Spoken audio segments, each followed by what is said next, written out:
Doncs com a unitat canina de l'EREC ens entrenem per poder ajudar a trobar persones vives on hi ha hagut una catàstrofe. Principalment aquests entrenos són amb estructures col·lapsades, que és quan hi ha terratrèmols, però aquests gossos també podrien treballar amb allaus i amb esllavissades de terreny i en grans àrees. El que utilitzem és la tècnica de venteig, el qual el gos el que busca és una olor humana, en aquest cas viva, que no es mogui. Per treballar el que diem el venteig hi ha diferents races de gossos. Actualment a l'EREC el que hi ha és labradors, pastors alemanys, border collies, gecko de Weimar i pastors belgues malinois.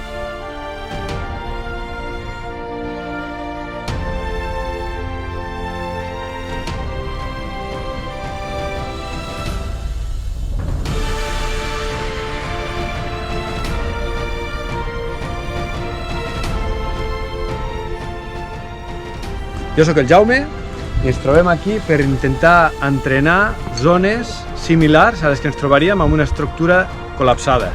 Estem en una fàbrica on hi ha tot de zones enderrocades, zones semi-enderrocades, hi ha zulos subterranis on mirem de fer entrenaments amb persones completament cobertes que el gos hagi de localitzar i marcar.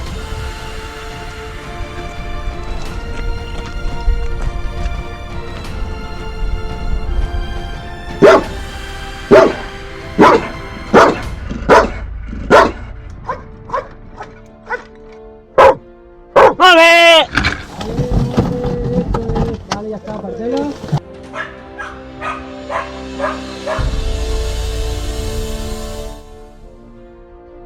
Avui estem a un antic escorxador, aquí al Vendrell, i aprofitem aquests escenaris també sobretot per fer diversos símils que es poguessin trobar en un col·lapse estructural.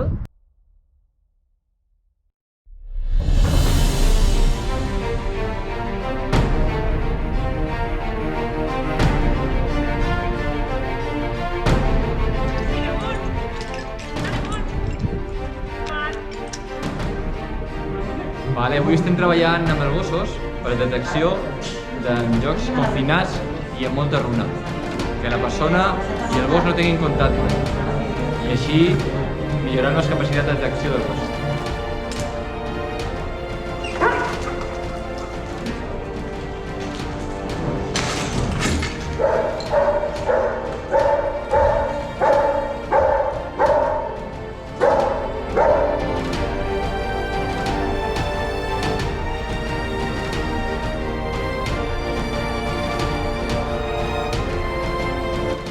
Bé, a l'EREC també ens agrada treballar l'obediència i pensem que és vital perquè l'obediència comporta un vincle amb el gos, binomi, guia i gos.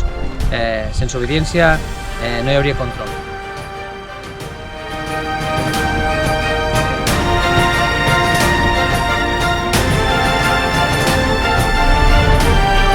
Xavi, membre de la unitat canina de l'EREC.